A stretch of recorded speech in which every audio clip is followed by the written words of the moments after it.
ahora vamos a tener el siguiente diagrama donde, en este caso un disco, va a llevar a cabo una fuerza de Coulomb, un disco cargado con densidad de carga superficial, va a llevar a cabo una fuerza de Coulomb sobre una carga puntual. Tenemos entonces el plano tridimensional, este de aquí, Z, Y, X,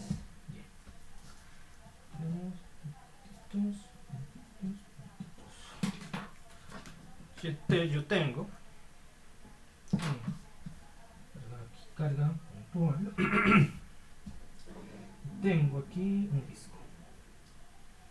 Este disco está muy feo.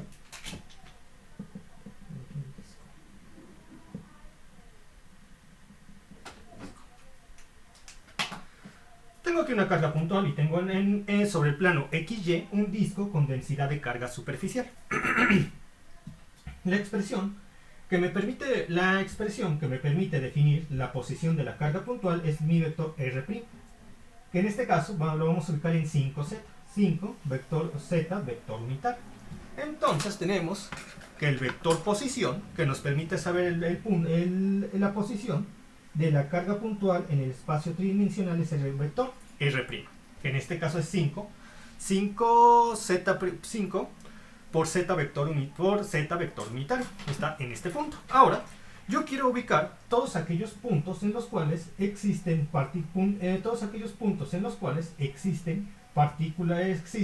cargas. Yo sé que el disco tiene una densidad superficial de carga. Entonces todos los puntos sobre el área del disco están cargados. Y cada uno de estos vectores de posición que estarían señalando la posición de cada uno de estos puntos de carga que forman parte de la densidad de carga superficial del disco estarían dados por el vector R, Rx por X vector unitario más J por J vector unitario. Pero nosotros sabemos que como estamos manejando un disco, que en sí aquel vector que nos permitiría definir correctamente cada uno de los puntos de un disco sería aquel vector que se expresa en coordenadas polares. ¿Por qué? Porque las coordenadas polares expresan las posiciones en términos de un vector girante que a medida que gira y va variando su radio y su posición con respecto al ángulo θ, nos estaría dando las ubicaciones de cada una de estas posiciones respetando la forma que tiene esta figura, que en este caso es un círculo. Y nosotros sabemos que para dichas coordenadas polares R es igual a el radio de la magnitud del vector por el coseno de θ por X vector unitario más R por el seno de θ por Y vector unitario. Aquí está, R por el coseno de θ por X vector unitario más R por el seno de θ por Y vector unitario. Muy bien. Entonces, si yo hago la diferencia de vectores entre R' y R, ya estaría definiendo todos aquellos vectores que van de las posiciones en el espacio de los puntos de carga al vector con carga unitaria, para así poder definir aquel vector que nos permite establecer, como lo hemos hecho, la fuerza de Coulomb.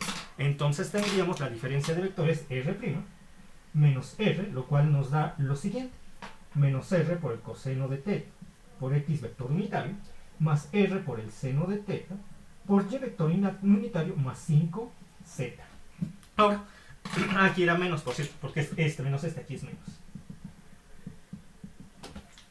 Algo muy importante que yo les quiero señalar. ¿Qué era? Ya se me está olvidando. Muy importante que yo les quiero señalar: el ángulo θ lo estamos midiendo sobre el plano XY, y el ángulo θ para este caso está partiendo del eje X positivo e iría del eje X positivo al eje Y positivo, y esa sería su dirección, la dirección que me permite manejarla en forma positiva, en este caso sobre el plano XY. Muy bien. También podría ser que tenemos una carga en Y, sobre el eje Y, y que ahora el disco con densidad de carga superficial se ubique sobre el plano XZ, por ejemplo. En ese caso nosotros vamos a medir el ángulo θ desde el eje X positivo yendo hacia Z positivo, y ese será el sentido positivo. O podría estar mi carga puntual sobre el eje X, de tal manera que el disco con densidad superficial de carga esté sobre el plano YZ, siendo que nuestro ángulo θ se mediría a partir del eje Y hacia Z, y ese sería mi sentido positivo. Muy bien, Ahora sí, yo voy a obtener el módulo al cubo de esta diferencia de vectores. El siguiente paso que siempre hemos aplicado. Y tendríamos que ser igual a... Entonces vamos a tener que escribir esto al cuadrado, esta parte de aquí al cuadrado, que sería menos por menos más r cuadrado por el coseno cuadrado de teta más menos por menos más r cuadrado por el seno cuadrado de teta. Más por más 25, y todo esto a la 3 medios. Muy bien, ahora yo puedo reescribir esto de una forma más sencilla. ¿Por qué lo puedo hacer? Por lo siguiente: yo sé que el coseno cuadrado de un ángulo, más el seno cuadrado del mismo ángulo es igual a 1. Esto ya lo han visto en sus clases de matemáticas. Y yo he factorizado r cuadrada, porque miren, ¿cómo puedo comprobar que hice bien mi factorización? Si al multiplicar este por este nos vuelve a dar este, lo que en efecto es así, y este por este nos vuelve a dar este, lo que en efecto es así. Entonces tenemos el coseno cuadrado de teta más el seno cuadrado de teta es 1. Tendría r cuadrada, entonces aquí esto se simplificaría como r cuadrada más 25 a la 3 medios. Perfecto. Y ya tendría el módulo el módulo al cubo que necesito definir para poder integrar la expresión. ¿Y cuál expresión vamos a integrar? Esta, la que viene a continuación. La fuerza de F es igual a 1 entre 4pi epsilon, 1 entre 4pi epsilon por K' por la densidad. No, en este caso no es la densidad de carga lineal, es la densidad de carga superficial, que solemos denotar con la letra ρ. Densidad de carga superficial.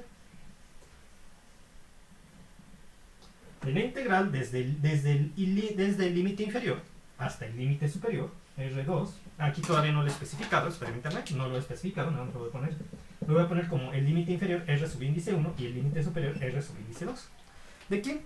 De la integral de, en este caso, la integral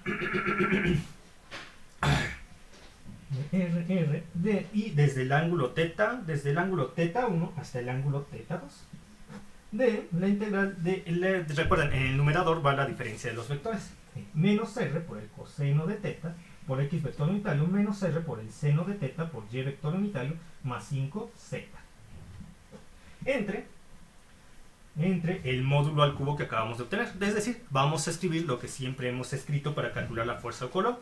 En el numerador la diferencia de vectores, en el denominador el módulo al cubo, en este caso es r cuadrado más 25 a la 3 medios. Muy bien.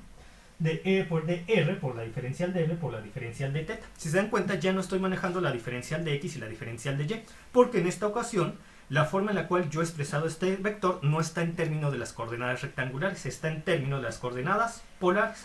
Pero ustedes dirán, ¿cómo nosotros hemos pasado de tener diferencial de x por la diferencial de y a la r por la diferencial de r por la diferencial de teta? Y esto yo se los puedo explicar de una forma muy sencilla. Tenemos lo siguiente. Cuando yo cambio, yo tengo coordenadas rectangulares, tengo una coordenada en x y tengo una coordenada en y. Cuando yo cargo a coordenadas polares, tengo una coordenada que corresponde al ángulo teta y al valor de r, que es la hipotenusa. Muy bien. Yo sé que r vector unitario sería igual a r vector unitario sería igual al coseno de teta por x vector unitario más el seno de teta por y vector unitario. Es decir, este ángulo, el que señalaría la dirección de la hipotenusa. Muy bien, ahora yo necesito otro vector unitario, un vector unitario que corresponde a la dirección de giro que tiene el ángulo teta, que en este caso la dirección de giro que tiene el ángulo teta cuando r tiene esta dirección sería gráficamente esta de aquí, ángulo teta unitario, este de aquí, que es perpendicular al vector unitario de r. Muy bien, y como lo es perpendicular al vector unitario de r, se definiría como menos el seno de teta por x vector unitario más el coseno de teta por y vector unitario. Para que ambos logren ser perpendiculares se tiene que hacer una relación inversa entre las proporciones de x y de y, por eso seno pasa acá y coseno pasa acá. Tenemos el signo negativo aquí porque, como ustedes se pueden dar cuenta, el análisis es en el primer cuadrante y mientras r vector unitario avanza, el teta vector unitario tendría sobre el eje x un signo negativo, va hacia la dirección, como ustedes pueden darse cuenta en el diagrama, va hacia la dirección x negativo, por eso aquí tenemos menos seno de teta por x vector unitario. Muy bien. aquí tenemos esto. Y ahora yo voy a derivar el vector r vector unitario, el que lo reescribo aquí, coseno de teta por x vector unitario más el seno de teta por y vector unitario, lo voy a derivar con respecto al ángulo teta. Yo tendría c coseno, derivada del coseno es el menos seno de teta por x vector unitario más el de la derivada del seno, que es el coseno, más el coseno de teta por y vector unitario. ¿Y esto qué vuelve a ser? Vuelve a ser el vector teta unitario, es decir, la derivada del vector unitario con respecto al ángulo teta es igual al vector teta unitario. De tal manera que la diferencial de r vector unitario es igual a la diferencial de teta por teta vector unitario. Ahora, los matemáticos nos dan la siguiente definición. Los matemáticos nos dicen, la diferencial de r vector unitario sería igual a r vector diferencial de r. No, antes de dar esta explicación, r vector unitario es igual a la magnitud de r por r vector unitario. Entonces, la diferencial de r, recurriendo a la regla de la cadena, sería igual a la diferencial de r por r vector unitario más r por la diferencial de r vector unitario. Muy bien. Recurrimos a la regla de la cadena para poder definir esto de aquí. Entonces, yo sé que de diferencial de r, está aquí, ya la definí, aquí está, la puedo sustituir en esta posición. Y tendría que la diferencial de r vector unitario es igual a la diferencial de r por el vector de r por el vector r unitario más r por la diferencial de teta por el vector teta unitario. De tal forma que la diferencial de tau, que en este caso ya nos permitiría definir la diferencial que nosotros necesitamos en la integral que acabo de escribir, sería igual a esta parte por esta parte, que me queda r por la diferencial de r por la diferencial de teta. Y esta es la explicación matemática del por qué ahora yo tengo esta r por la diferencial de r por la diferencial de teta en vez de tener la diferencial de x por la diferencial de y. Al hacer la sustitución de coordenadas rectangulares por coordenadas polares, es necesario hacer dicho cambio por medio del proceso matemático que les acabo de mencionar.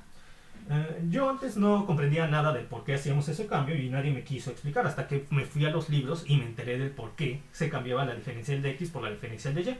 Por lo tanto, yo les sugiero que muchas veces, bueno, yo debido a mi experiencia personal, les puedo decir que muchas veces los maestros no nos dicen cómo obtienen las cosas, o ni siquiera nos dicen cómo se obtienen, o ni siquiera saben cómo se obtienen.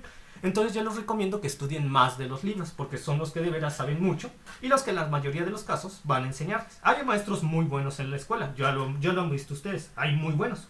Pero también no siempre van a obtener todo el maestro y van a tener que investigarlos por ustedes mismos, como yo tuve que investigar el por qué pasaba de diferencial de x por la diferencial de y, como lo habíamos manejado, a r por la diferencial de r por la diferencial de teta.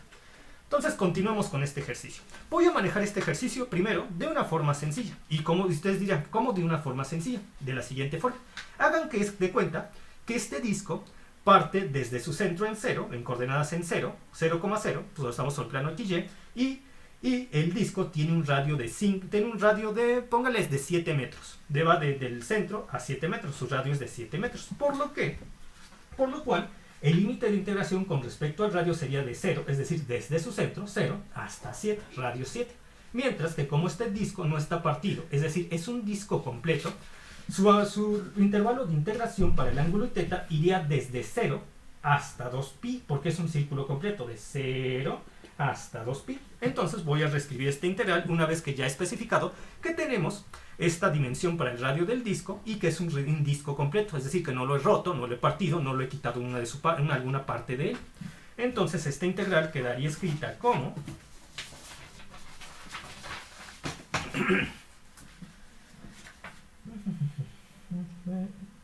1 entre 4pi epsilon k', densidad de carga superficial, tendríamos de 0 a 7, de 0 a 2pi, tenemos el coseno menos r, de menos r coseno de x vector unitario,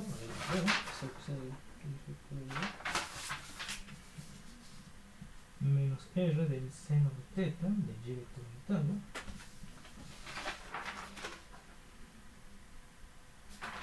r del seno de teta de 5z.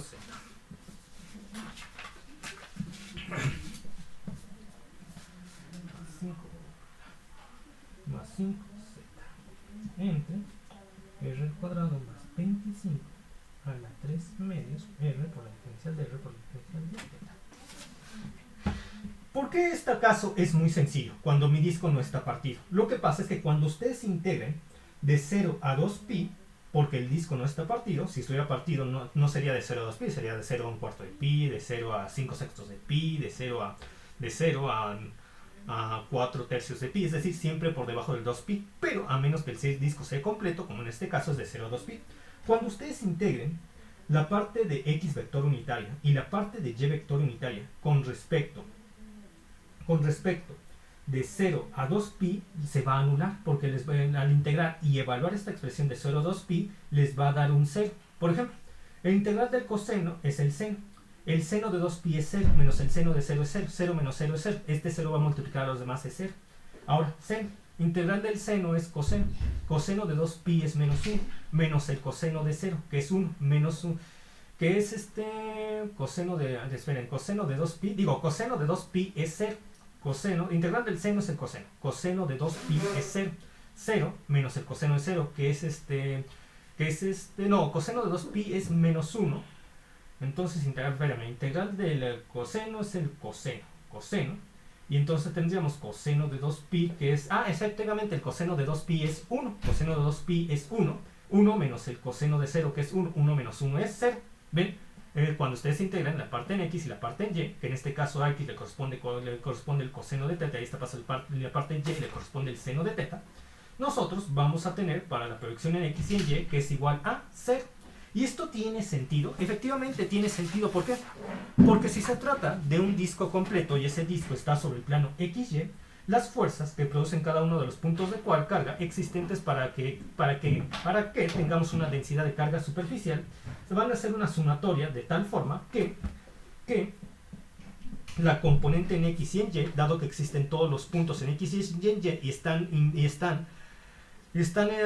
uniformemente proporcionados en torno a 0,0, teniendo un radio equidistante en todo momento con respecto al centro, va a hacer que se sumen las fuerzas de tal forma que se anulen las fuerzas en X y en Y. Lo anterior no se cumpliría si el disco no estuviera completo, le faltara una parte o estuviera roto. En el caso que estamos manejando, como no está roto, la componente en X y en Y, la componente en X y en Y, cuando la carga puntual está en Z y el disco descansa sobre el plano XY, es igual a 0 y solamente existiría la componente en Z. La componente en Z, entonces esta parte se va a hacer 0, esta parte se va a hacer 0 y solamente me quedaría, para este caso, de 1 entre 4pi de epsilon q', me queda integral de 0 a 7, de 0 a 2pi, de 5z vector unitario r por la diferencial de r por la diferencial de teta, entre r al cuadrado más 25 de a la 3 medios. Entonces esto es esta de acá. Este es un 7, no es una z, pues es un 7. 0 a 7... Y ya está. Y vamos primero y yo voy a primero a integrar con respecto a ¿cuál está bien? Voy a integrar primero con respecto a teta, porque es la más fácil. Entonces, como ustedes se podrán dar cuenta, 5 no depende de teta, r no depende de teta, dr no depende de teta, r cuadrado no depende de teta, 25 no depende de teta. Entonces, la integral sería la integral de la diferencial de teta, que esto es simplemente ¿qué? La integral de la diferencial de teta es teta. Teta evaluada de 0 a 2pi y simplemente nos da 2pi. Entonces la fuerza de aquí, la fuerza sería igual a 2pi. La fuerza de Coulomb sería igual a 2pi entre 4pi, lo cual me da un medio. 2pi, sí, me da un medio. 1 entre 2, epsilon 0, prima, de esta. 2pi entre 4pi, sí, un medio. Y ya nada más me quedaría la integral de 0 a 7. ¿De quién? De 5z, z vector unitario por r por la diferencial de r entre r cuadrado más 25 a la 3 medios. Perfecto, dejen checo que no falte nada. Esto está bien.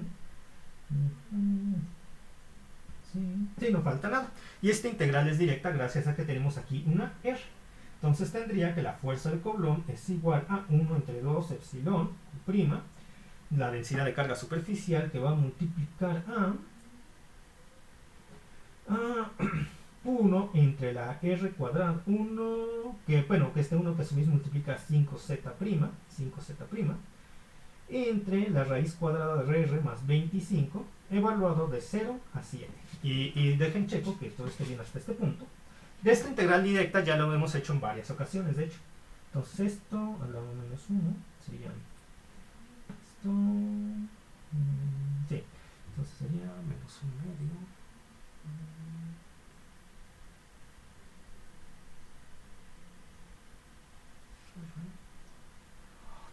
Y nada más le faltaría un signo negativo, menos 1. Menos 1 y ya estaría menos 1. Ahora sí. Ya.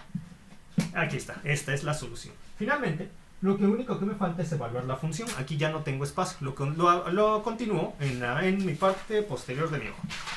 Entonces voy a reescribir todo esto y voy a reescribir toda esta integral y además yo voy a... Sí, ya lo voy.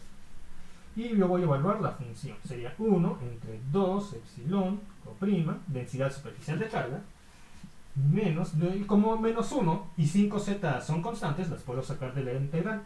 Sería por menos 5z vector unitario, por menos 5z por 1 entre la raíz cuadrada más 25 de 0 a 7.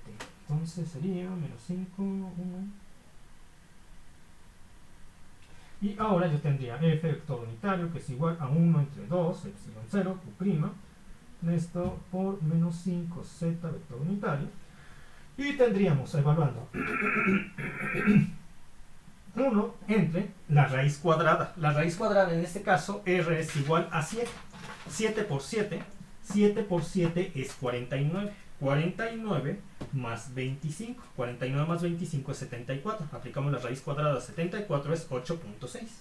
1 entre 8.6 menos 1 entre 8.6 menos 1 entre, porque ahora evaluando en términos de límite inferior tendríamos menos, aquí tendríamos 1 entre la raíz cuadrada, que en este caso r es igual a 0. 0 por 0 es 0, entonces aquí tendría 25.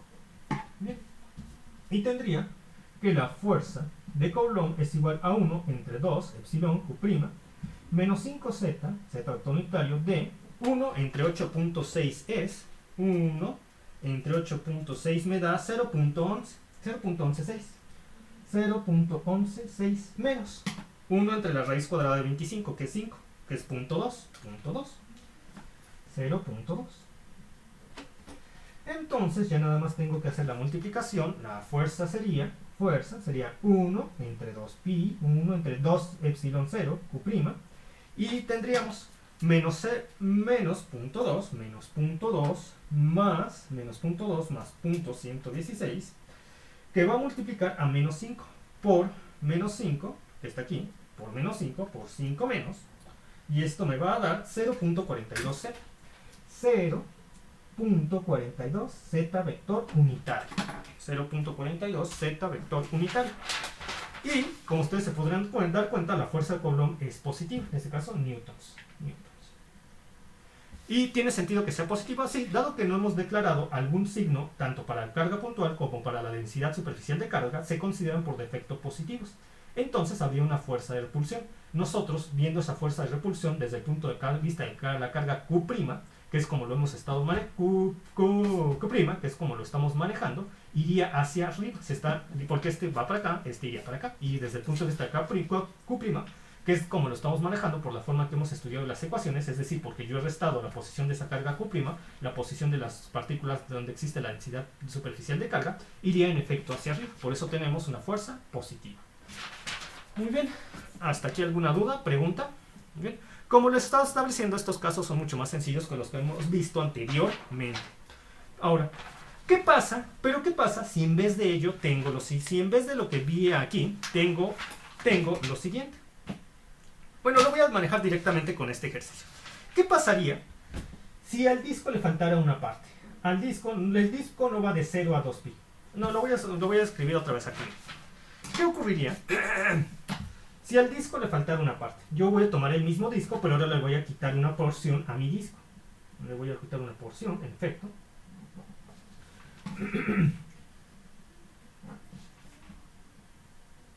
Tengo el mismo ejemplo.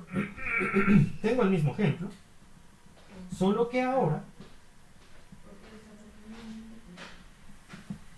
Solo que ahora mi disco no va de 0 a 2pi. No va de... mi disco no va de 0 a 2pi. Va de 0... va de 0 a 4 tercios de pi. Es decir, más o menos está por aquí. Le falta una parte a mi disco. Va de 0. Partimos desde el eje X positivo. Partimos desde el eje X positivo, pero ahora el disco no está completo. Solamente va del ángulo 0 al ángulo 4 tercios de pi.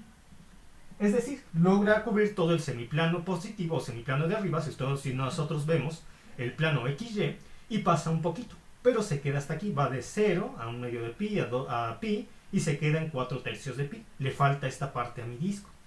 Entonces, ahora sí, en este caso, yo sí tengo que considerar tanto la proyección en X como la proyección en Y. Ahora reescribo la expresión y dado que ya mi disco no está completo, tengo que considerar la proyección en X, la proyección en Y y la proyección en Z. Entonces tendría que FF es igual a 1 entre 4pi epsilon Q', la densidad superficial de carga, la integral que va de 0 a 7, la integral que va de 0 a 7, del ángulo que va de 0 a 4 tercios de pi, de menos r coseno de teta, por x vector unitario menos r el seno de teta, por y vector unitario más 5 z vector unitario, por r por la diferencial de r por la diferencial de teta, entre r al cuadrado más 25 a la 3 medios. Dejen checo que no falta algún detalle hasta este punto. Y veamos r coseno de teta menos r seno de teta menos r coseno de teta menos r seno de 5z r de teta, etc. Perfecto. Ahora, yo no me puedo deshacer ni de la proyección en X ni de la proyección en Y, y menos de la proyección en Z. Esa sigue estando y esa sigue estando también ahí.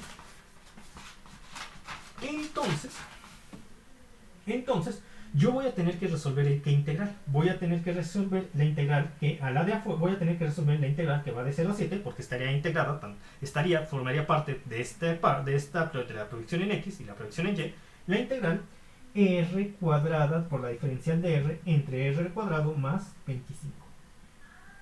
Porque cuando ustedes multiplican la proyección en X por esta diferencial por esta, tendrían a esta integral dentro. Cuando ustedes multiplican la proyección en Y por la diferencial por la otra integral, tendrían a esta integral también dentro.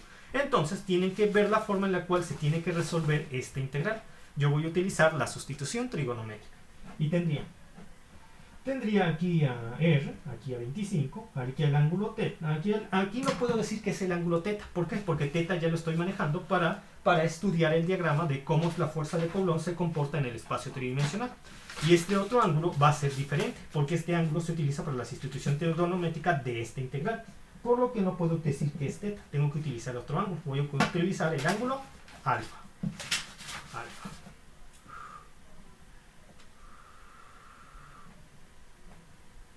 Bueno, alfa aquí lo pongo.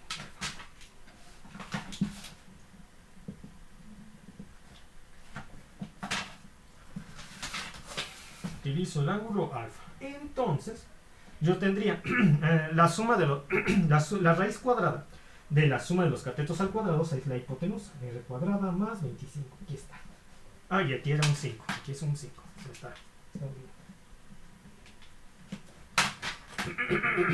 Ahora sí, 5 por 5, 25. R cuadrada, suma, raíz cuadrada, la hipotenusa. Entonces tenemos que el coseno de alfa es igual a 5 entre la raíz cuadrada de r más 25. Entonces tendría el coseno de alfa es 5, el cateto adyacente entre la hipotenusa. Y tendría entonces que r cuadrada más 25, la raíz cuadrada de r cuadrada más 25 es igual a 5 entre el coseno de alfa. 5 entre el coseno de alfa. Entonces, yo tendría que, si te elevamos todo esto al cubo, aquí lo voy a tener, tendría yo la raíz cuadrada al cubo sería r cuadrado más 25 a la 3 medios. R cuadrada más 25 a la 3 medios. Igual al cubo de 5, porque si esto eleve esto al cubo, también tengo que elevar esto al cubo. 5 por 5 por 5 por 5 por 5 por 5 es 125. Entre el coseno al cubo de alfa. Muy bien.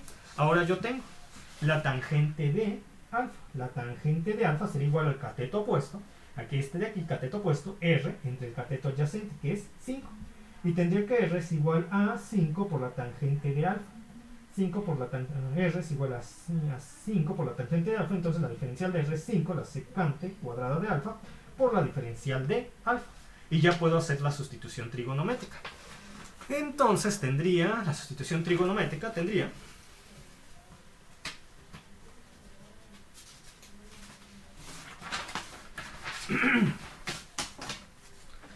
en un principio tengo la integral que va de 0 a 7 de r cuadrada por la diferencial de r entre r cuadrada más 25 a la 3 medios.